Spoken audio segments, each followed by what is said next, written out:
అమ్మ కుంభరాశి వారికి ఏ విధంగా ఉంది ఈరోజు? కుంభరాశిలోకి వచ్చే నక్షత్రాలు తీసుకున్నట్లయితే ధనిష్ట 3-4 పాదాలు, శతభిషం 1-2-3-4 పాదాలు, అలాగే పూర్వభాద్ర 1-2-3 పాదాలని కలిపి మనం ఈ యొక్క కుంభరాశిలోకి తీసుకుంటాము.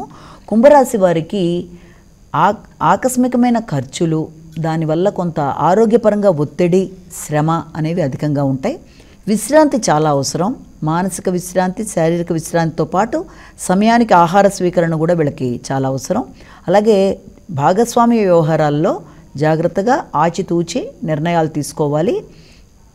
ఏదైనా నిర్ణయం తీసుకునే ముందు ఆత్మీయుల్ని సంప్రదించి నిర్ణయం తీసుకోవడం మంచిది.